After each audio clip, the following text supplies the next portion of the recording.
आदरणीय वीर सागर जी, जैन दिल्ली। जी भाई साहब। ओम नमः, ओम नमः। आज मैं आपको स्वाध्याय का महत्व इस विषय पर कुछ थोड़ी सी बातें जैसी जिनवाणी में कही है वैसी कहूँगा। मेरा विषय है स्वाध्याय, स्वाध्याय का महत्व। देखो, मैंने सोचा कि मैं आपको क्या बात सुनाऊं, तो कोई एक बात सुनाता, दो बात रह जाती, दो सुनाता, चार रह जाती। बहुत बातें जिनवाणी में भंडार भरा है, लेकिन यदि सब सुनाने की इच्छा हो तो क्या करना चाहिए? तो मैंने सोचा मुझे तो सब सुनाने की तीव्र इच्छा हो रही है, इसलिए मैंने ये विषय चुना है, स्वाध्याय। इसका मतलब ये है कि मैं तो आपको आधा घंटा अभी सुनाऊंगा, लेकिन सारी बातें जो मैंने पहले सुनाई आगे सुनाऊंगा। यदि वे सब बातें आपको समझना हो तो आपको एक रामबाण चाबी दे देता हूँ, उसका नाम है स्वाध्याय। अगर आप स्वाध्याय करोगे तो सब बातें आपको पता चल जाएगी। देखो, आप कल्पना करो कि आपके शिविर में अब तक जिन जिन के प्रवचन हुए हैं शाम को, दादा के हुए, एसपी भारिल के हुए, संजीव जी गोदा जी के हुए, और मान लो आप नहीं सुन पाए उनको, और कोई आपको ऐसा तरीका बता दे कि जिससे आप वो सब प्रवचन सुन सको, तो आपको कितनी खुशी होती है। अरे, अपने छूट गए पर वो भी अपन सुन सकते हैं, ये तो बड़ा कमाल है। आपको बहुत महिमा आती है। ऐसे ही आप ये सोचो कि आज मैं आपको एक ऐसी कला सिखा रहा हूँ कि जिससे आप सभी विद्वानों के प्रवचन सुन सकते हो। सभी के मतलब आज के ही नहीं।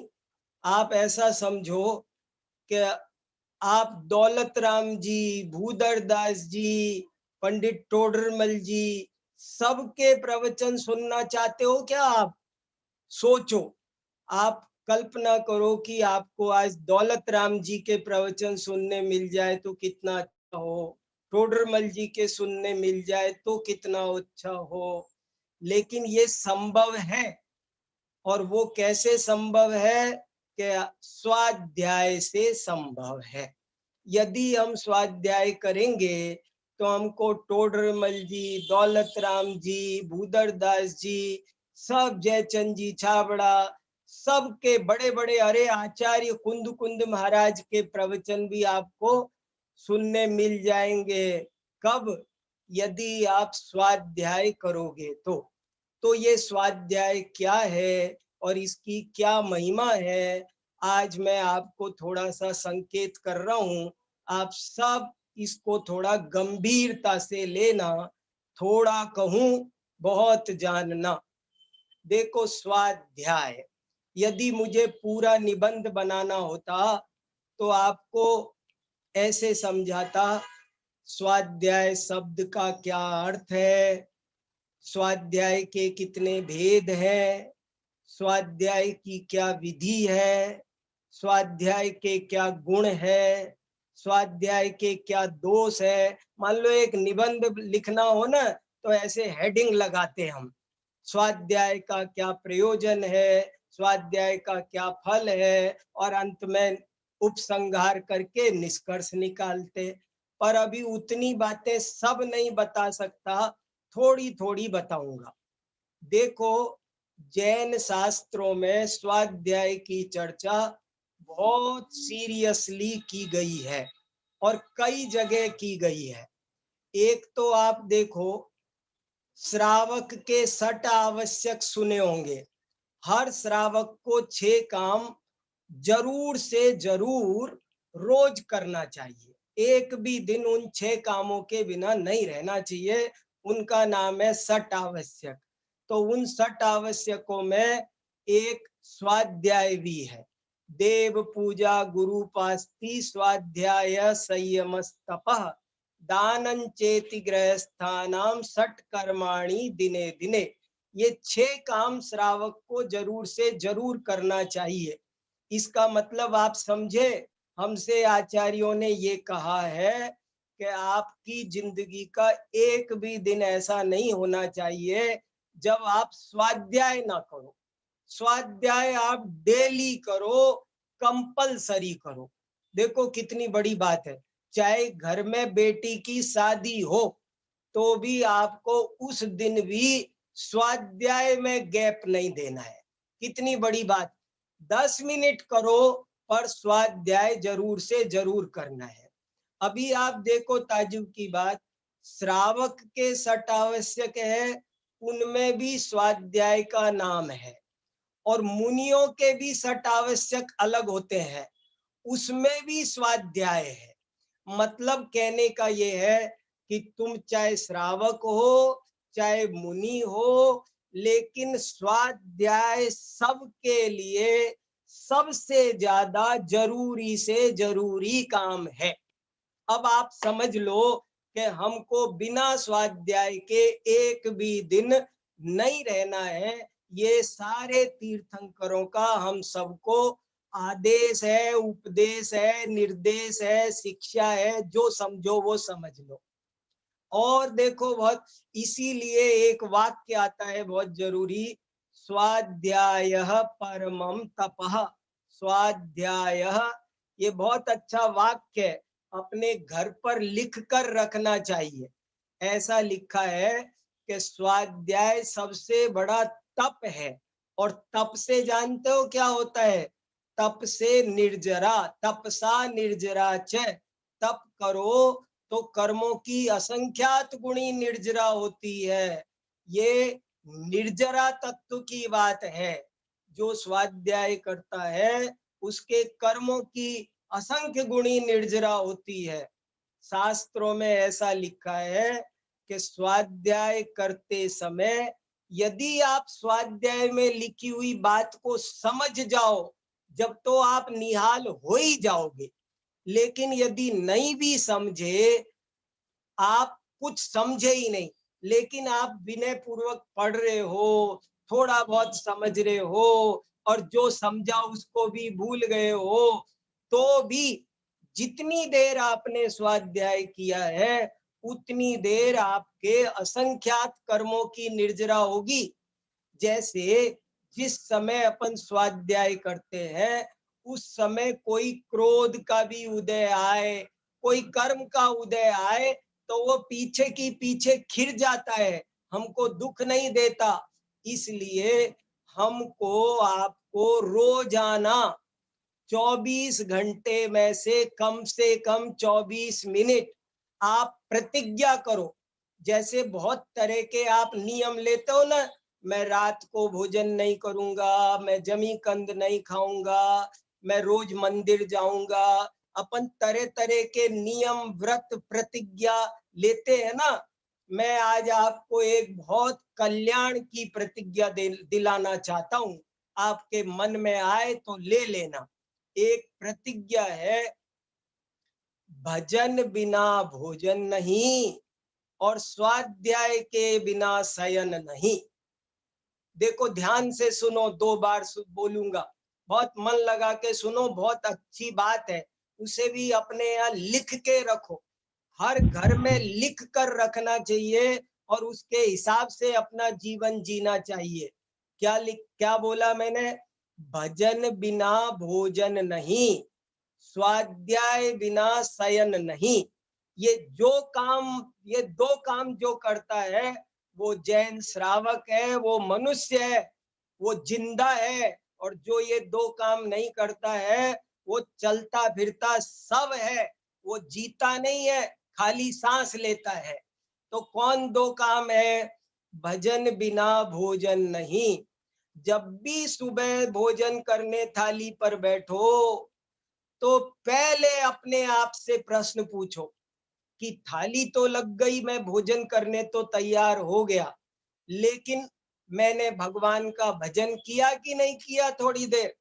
यदि मैंने भजन नहीं किया तो मुझे भोजन करने का अधिकार नहीं है। रुक जाओ अभी, रोटी मत तोड़ो, खाओ नहीं, पहले भजन करो। जो भजन करता है उसी को भोजन करने का अधिकार है। भजन बिना भोजन नहीं और स्वाध्याय बिना शयन नहीं। आप जब सोने लगो, शयन माने सोना, आप बहुत से लोग आपने देखा होगा, नींद आई, उठा के धड़ाम से डंलप के गद्दे पर पड़ गए, सो गए। लेकिन हमारे आचार्यों ने कहा कि जब भी तुम सोने लगो, बिस्तर पे लेटने लगो, तो ऐसे ही मत लेट जाया करो धड़ाम से। पहले अपने आप से एक प्रश्न पूछा करो कि आज मैंने स्वाध्याय किया कि नहीं। यदि स्वाध्याय कर लिया तो मुझे सोने का राइट है, और यदि स्वाध्याय नहीं किया तो ये समझ लो कि ये जो गद्दा है ना डंलप का, इसमें कांटे लग रहे हैं, सो नहीं सकते आप। लेटना नहीं, खबरदार, कितनी भी नींद आ रही हो, पहले उठो, 10 मिनट कोई जिनवाणी उठाओ और स्वाध्याय करो, तभी जाकर आपको सोने का अधिकार मिलेगा, सोने की अनुमति मिलेगी। तो मुझे ये 2 लाइन बहुत ही बढ़िया लगती है। अगर कोई ये 2 लाइन अपना लेगा तो उसका जीवन मंगलमय हो जाएगा, सुखी हो जाएगा वो हमेशा के लिए। क्या बहुत बढ़िया बात है, सुनो, देखो फिर एक बार फाइनल सुनो। भजन बिना भोजन नहीं, स्वाध्याय बिना शयन नहीं। अब आगे बढ़ते हैं। स्वाध्याय, स्वाध्याय शब्द 2 शब्दों से मिलकर बना है, स्व प्लस अध्याय। संधि होती है ना, दीर्घ संधि, जैसे विद्यालय बनाते हैं, ऐसे ही ये दीर्घ संधि है, स्वर संधि। स्वाध्याय, स्व प्लस अध्याय। स्व माने अपने को, अध्याय माने पढ़ना। देखो गजब की बात है, स्वाध्याय में बहुत से लोग ऐसा सोचते हैं कि हमको कोई किताब पढ़नी है, हमको कोई शास्त्र पढ़ना है। तो कहा कि शास्त्र तो पढ़ना है, पर हमारा प्रयोजन, पर्पज शास्त्र पढ़ना नहीं होना चाहिए खाली। हमारा प्रयोजन स्व को पढ़ना होना चाहिए। बहुत खास बात है। कोई आदमी किताब पढ़े, शास्त्र पढ़े, समय सारी ही पढ़े, लेकिन पढ़ने के लिए उसका उद्देश्य हो कि मुझे तो परीक्षा में पास होना है, मुझे तो पुरस्कार जीतना है, मुझे तो दुनिया में नाम कमाना है, तो उसका नाम स्वाध्याय नहीं है। स्वाध्याय तब है जब स्व माने आत्मा, जब हम अपनी आत्मा को जानने के लिए जिनवाणी को पढ़ते हैं, भक्ति से, श्रद्धा से, विनय से, पवित्र मन से जब हम जिनवाणी को पढ़ते हैं, तो उसका नाम है स्वाध्याय। ये ज्ञान है, और ज्ञान सारी समस्याओं का हल है। हमें अनंत समस्याओं का समाधान दुनिया में कोई है तो वो स्व है, तो ज्ञान है, स्वाध्याय है। देखो क्यों कहा स्व को पढ़ना, इसलिए कहा कि कुछ लोग खाली किताब पढ़ते हैं। आप ऐसा समझो, मैं एक बहुत बढ़िया उदाहरण दे रहा हूं आपको, कि जैसे अपन नक्शा देखते हैं भारत का, तो अपन नक्शा देख के बोलते हैं ये गंगा नदी है, ये हिमालय पर्वत है, नक्शे में बोलते हैं ना। तो वो मैं आपसे पूछता हूँ कि वो जो नीली नीली लाइन जा रही है नक्शे में, उसका नाम गंगा नदी है क्या? आप मुझे बताओ। अपन कह रहे हैं ये गंगा नदी है, ये हिमालय पर्वत है, तो ये हिमालय पर्वत है क्या? वो कागज में है क्या गंगा नदी हिमालय पर्वत? नहीं है। मगर हम उसके माध्यम से असली गंगा नदी का ज्ञान करते हैं और चले जाते हैं वहां पर। हमको, हमें अगर यहाँ पर वो हिमालय होता तो इस नक्शे पे बैठ जाओ, शीतलता मिलेगी क्या? कश्मीर ये रहा, शिमला ये रही, तो वो नक्शे में शिमला मसूरी है क्या? नहीं, शिमला मसूरी अलग है। शीतलता वहीं मिलेगी जहां असली शिमला मसूरी में जाओगे। तो जिनवाणी तो पढ़ना है, मगर जिनवाणी पढ़ते समय मुझ कोई कह दे कि आप तत्वार्थ सूत्र याद करके सुनाओ, मैं आपको 1,000 रुपए दूंगा, और आप 1,000 रुपए के लिए 6 डाला तत्वार्थ सूत्र याद करो, तो वो बढ़िया स्वाध्याय नहीं है। स्वाध्याय वो है जहां हमको और कोई सांसारिक कामना ना हो, केवल आत्मा के कल्याण की कामना हो, स्वयं को जानना। देखो, जिनवाणी ये कहती है कि हम स्वयं को नहीं जानते, ये सबसे बड़ी प्रॉब्लम है। सबसे बड़ी समस्या है कि हम स्वयं को नहीं जानते। हमने स्वयं को, जैसे कोई शराब पी के आदमी होता है ना, हम नशा आ रहा है हमको। कोई आदमी जैसे शराब पी के पड़ जाए, समझ लो मैंने शराब पी ली, तो क्या होता है शराब पीने से? कि शराब पीने से मैं ये भी भूल जाऊंगा कि मैं कौन हूं, और मैं ये भी भूल जाऊंगा कि दूसरे कौन है। मैं पर को भी नहीं सही जानूंगा और स्वयं को भी नहीं जानूंगा। मैं अपने ही घर में जाके दरवाजा खटखटाऊंगा, पूछूंगा यहाँ पर वीर सागर है क्या, जबकि खुद हूं। और मैं वहां घर पे दरवाजा खोले तो मैं पहचानूंगा ही नहीं कि कौन मेरी पत्नी है, कौन माँ है, कौन बहन है, कोई कौन बेटी है। कभी बहन को बोल दूंगा, मम्मी तुम क्या कर रही हो। कभी पत्नी को बोल दूंगा कि बेटा तुम क्या कर रही हो। कभी बेटी को बोल दूंगा कि मेरी पत्नी तुम क्या कर रही हो।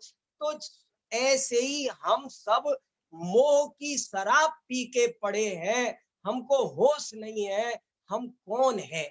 हमने अपने आप को ये शरीर के आधार पर गोरा काला पैसे वाला ये वो, मैं स्त्री हूँ पुरुष, जबकि ये हमारा सच्चा परिचय नहीं है। हम बहुत अलग चीज है। जैसे डिब्बी में हीरा होता है, ऐसे ही शरीर में रहने वाला हम चैतन्य चिंतामणि हीरा है। और वो हमको क्यों नहीं दिख रहा?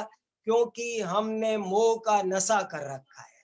और ये नशा कब दूर होगा? कब हमको सही बात समझ में आएगी? जब हम स्वाध्याय करेंगे। अरे इतनी महिमा लिखी है शास्त्रों में स्वाध्याय की, मैं आपको कितने सेंटेंस सुनाऊं अजब गजब के। तिलोय परिणति में लिखा कि 3 लोक में सबसे उत्तम लाभ श्रुत लाभ है। देखो क्या क्या प्रवचन सार में लिखा, आगम चेष्टा स्वाध्याय है और इससे ज्येष्ठ काम संसार में दूसरा कोई नहीं है।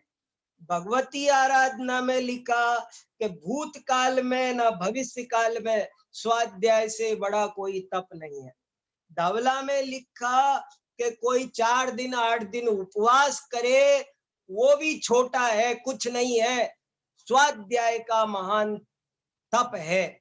स्वाध्याय का 10वां नंबर आता है 12 तपों में से, और स्वाध्याय को बहुत महान तप माना है। ऐसे ही बहुत सारी बातें शास्त्रों में लिखी है।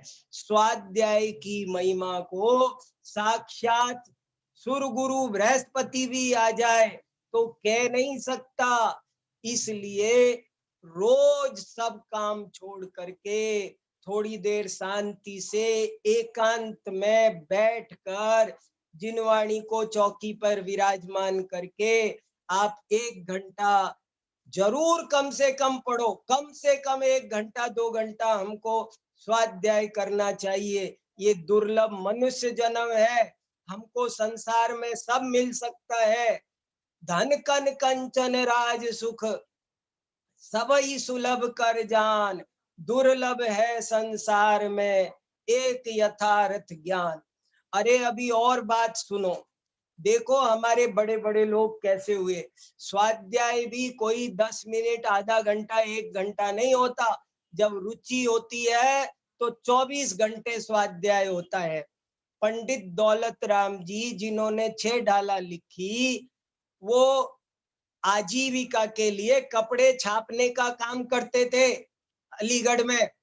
और जब कपड़े छापते थे तो बगल में चौकी पर जिनवाणी विराजमान करते थे और वो जिनवाणी पढ़ते जाते थे और कपड़े छापते जाते थे। तो 24 घंटे स्वाध्याय, हमारे उपयोग में 24 घंटे भेद विज्ञान चले। तो आप दुकान पे बैठे हो, रसोई में बैठे हो, तब भी स्वाध्याय कर सकते हो। देखो, आप आधा घंटा पढ़ो, फिर जितना पढ़ा उसको निकालो मत। वाचन से पाचन महान है। जितना पढ़ा उसको 100 गुना दोहराओ, चिंतन में घुमाओ।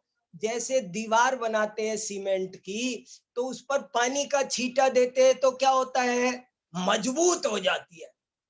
हाँ, ऐसा नहीं होना चाहिए कि जिनवाणी में क्या सुन के आए प्रवचन में और भूल गए। आप ऐसे नहीं फायदा होगा। आप जो सुना है उसको दिन में 2 बार भी दोहराओगे, सोने से पहले भी दोहराओगे, तो आप देखो वो बहुत मजबूत होगा। इसलिए स्वाध्याय केवल पढ़ने का ही नाम नहीं है, चिंतन करने का नाम भी है, सोचने का नाम भी है। स्वाध्याय के 5 भेद होते हैं, वो आप नाम सुनो, बहुत बढ़िया नाम है। नंबर 1, वाचना।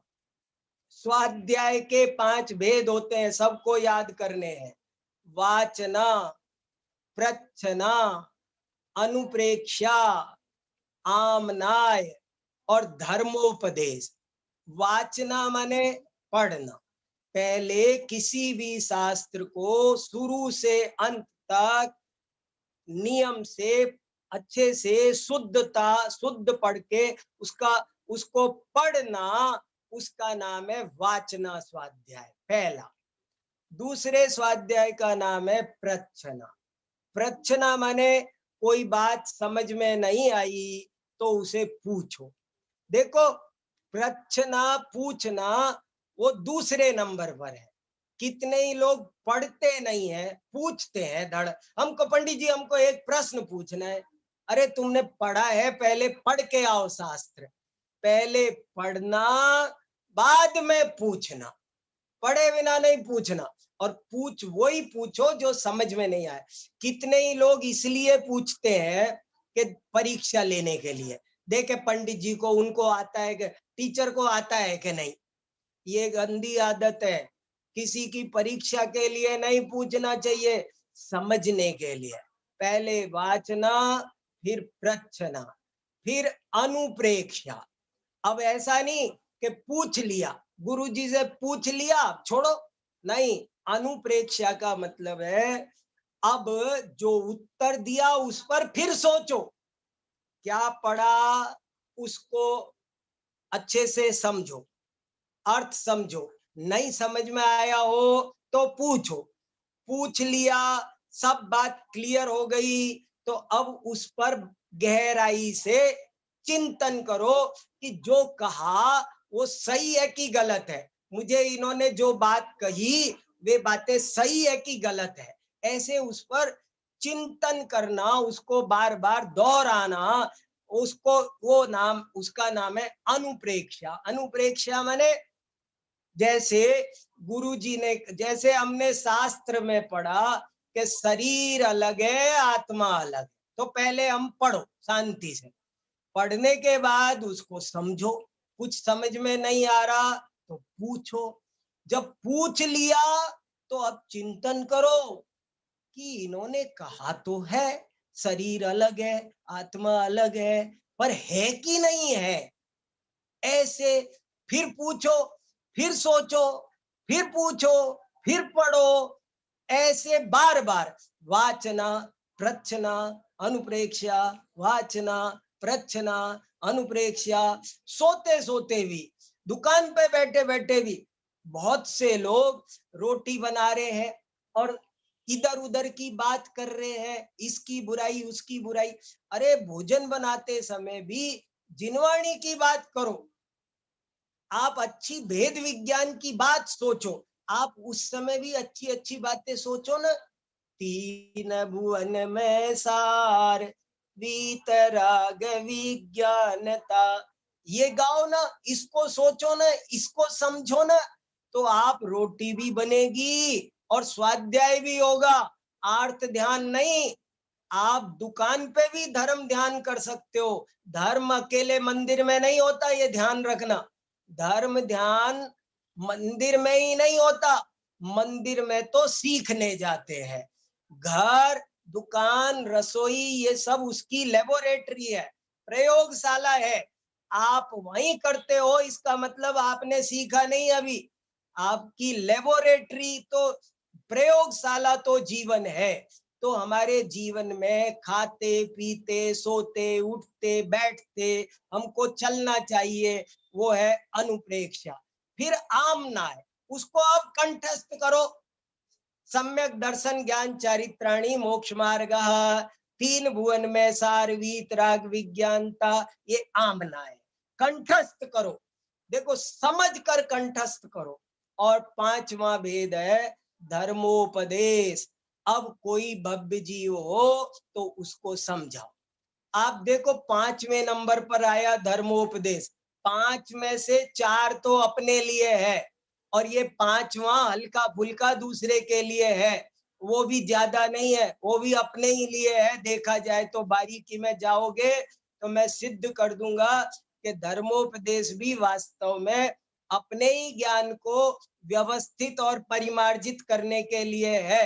और बहुत से लोग खुद पढ़ते नहीं, खुद समझते नहीं, और दूसरे को, हम कोई प्रवचन में बात सुनेंगे, हम खुद नहीं समझेंगे, घर जाके बताऊंगा, उसको बताऊंगा।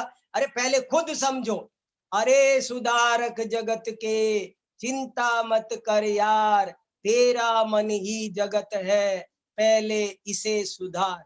तो बहुत सारी बातें हैं, लेकिन समय आपका हो गया है, इसलिए मैं अपनी बात को यहीं पूरी करता हूँ। और ये कहना चाहता हूँ बहुत अच्छे मन से कि आप किसी चक्कर में मत पड़ो।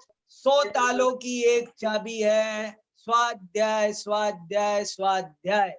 जो स्वाध्याय करेगा उसका बेड़ा पार होगा।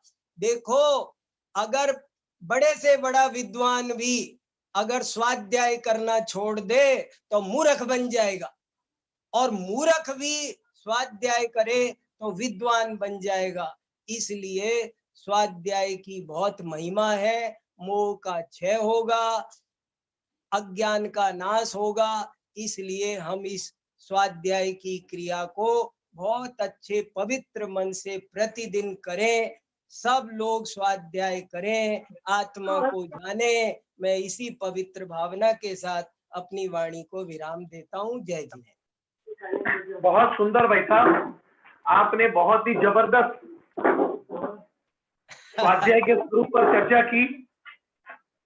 वाचना, प्रश्न, अनुप्रेक्षा, आमना, आमना और धर्मोपदेश, किस प्रकार से हमें स्वाध्याय करना, क्या जो हम स्वाध्याय कर रहे हैं वो स्वरूप ठीक है, इत्यादि आपने चर्चा की। आदरणीय भाई साहब, प्राकृत के प्रकांड विद्वान होकर जो हमारे परीक्षा के प्रभारी हैं, उनके सगे भाई हैं। देखा जाए तो हमारे उदयपुर के ही कहलाएंगे, क्योंकि इनकी एक भाई उदयपुर में है और आप दिल्ली में विराजते हैं। मैं आपका विशेष परिचय ये देना चाहता हूँ कि छोटे दादा के बहुत अनन्य शिष्यों में आपका नाम शुमार है, और प्राकृत पे आपकी एक विशेष पकड़ होकर पूरे देश में जब प्राकृत के टॉप 3 विद्वानों का नाम आता है तो उसमें भाई साहब का भी नाम शुमार रहता है। मैं भाई साहब आपका बहुत बहुत साधुवाद करता हूँ अखिल भारतीय जैन युवा फेडरेशन की तरफ से, जैन सत्वाद की संस्कार शिविर की ओर से, कि आपसे हमने अनुमति मांगी और आपने सहर्ष उसको स्वीकार करके एक विशिष्ट विषयों पर आपने चर्चा की। और पूरी उदयपुर ही नहीं, पूरा राजस्थान नहीं, पूरा देश आज आपको देख रहा है। अभी YouTube में भी सैकड़ों लोग आपको देख रहे हैं, सुन रहे हैं। आपने जो विषय का प्रस्तुतिकरण किया, बहुत ही मार्मिक, बहुत ही हृदय को छूने वाला, मर्म स्पर्शी के साथ साथ बच्चों को एकदम समझ में आ गया। हमारे जितने बच्चे हैं घर के, वो सब कमरों में बैठ के इस विषय को सुन रहे हैं, यानी ये विषय भाई साहब बच्चों के गले उतरा। मैं आपका पुनः धन्यवाद करता हूँ हमारी कमेटी की ओर से, और आपने हमको समय दिया। मैं आपसे सिर्फ 5 मिनट और चाहता हूँ भाई साहब, किसी को कोई प्रश्न हो तो कृपया कर आप प्रश्न पूछे, वहां से रेज हैंड करें। हमारे आईटी की टीम के भाई हितंकर जो रोज यहाँ सेवा दे रहे हैं, डॉक्टर महावीर प्रसाद जी के सुपुत्र हैं, वो आपको कनेक्ट करेंगे। जिसको भी प्रश्न हो कृपया कर रेज हैंड करें प्लीज। भव्या जैन।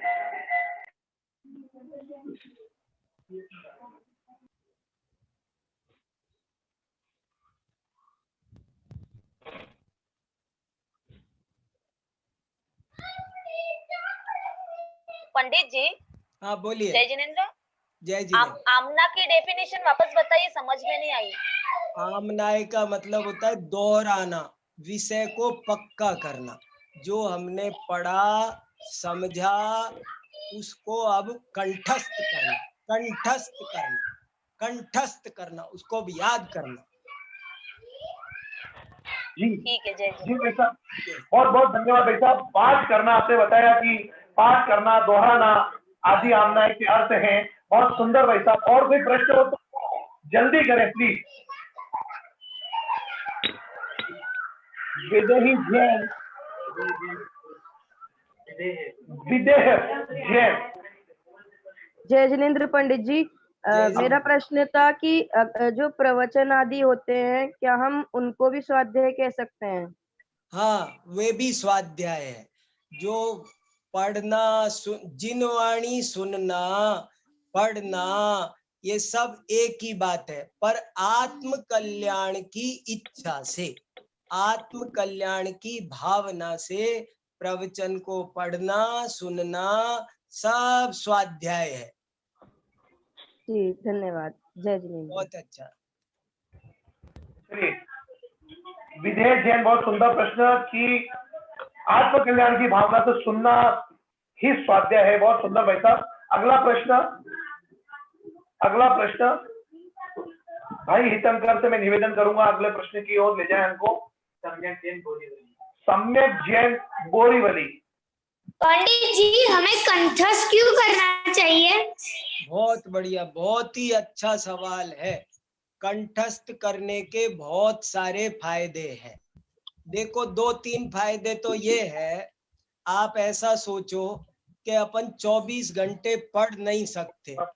कभी अपन ट्रेन में जा रहे हैं, यात्रा में जा रहे हैं, कभी कोई और लाइट चली गई है, मान लो रात में अंधेरा हो रहा है, तो अगर अपने को कोई चीज कंठस्थ होगी तो हम उसको, उसका स्वाध्याय आसानी से कर सकते हैं। एक फायदा तो ये है। दूसरा जो असली फायदा ये है कि आपको यदि परिभाषा, लक्षण कंठस्थ नहीं होंगे तो उसके आधार पर जो डिटेल बात कही जाएगी वो आप समझ नहीं पाओगे। देखो, जैसे गणित में कोई फॉर्मूला होता है ना, केमिस्ट्री, फिजिक्स, सब में पहले एक फॉर्मूला होता है, एक सूत्र होता है, और वो सूत्र कंठस्थ करना पड़ता है। वो कंठस्थ नहीं करोगे तो आगे की बात ही नहीं समझ में आएगी आपको कुछ भी।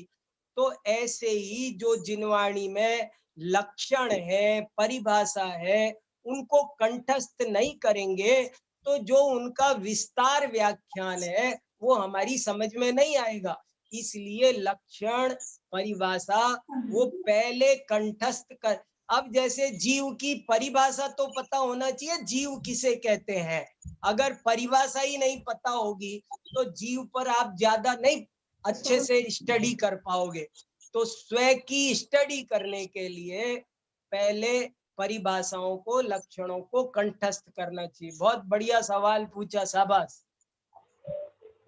जय जिनेंद्र। जय जिनेंद्र, जय जिनेंद्र, वेरी गुड, जय जिनेंद्र। इंदु जैन, इंदु जैन। पंडित जी जय जिनेंद्र। जय जिनेंद्र।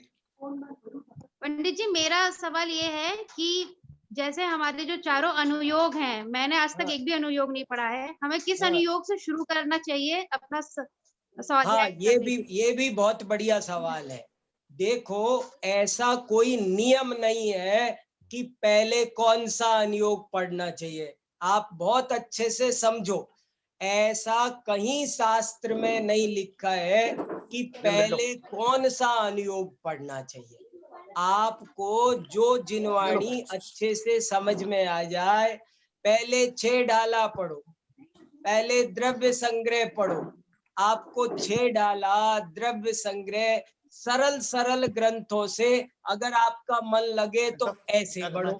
अगर आपको इनमें भी मन न लगे, आपको पहले पद्म पुराण पढ़ने का मन कर रहा हो तो पद्म पुराण पढ़ो। अगर आपका मन पहले रत्नकरंड श्रावकाचार पढ़ने का कर रहा है तो आप पहले रत्नकरंड, कोई रत्नकरंड श्रावकाचार से शुरू करता है, कोई 6 डाला और द्रव्य संग्रह से शुरू करता है, कोई पद्म पुराण से शुरू करता है और कोई गोमटसार से शुरू करता है। कैसे भी करो, समझ में आना चाहिए। चारों अनुयोग बहुत मिले जुले हैं। वो जो घोड़ी होती है कि नहीं, शास्त्र जिनवाणी विराजमान करने की, देखा होगा आपने, ऐसे बनी हुई होती है जिसपे यहाँ शास्त्र विराजमान करते हैं। तो वो ऐसे उसके चारों पाए अलग नहीं कर सकते हम, वो जुड़े रहते हैं। 4 अनुयोग एक दूसरे से बहुत जोर से जुड़े हुए हैं, अलग नहीं कर सकते आप उनको। चारों महान है, चारों बहुत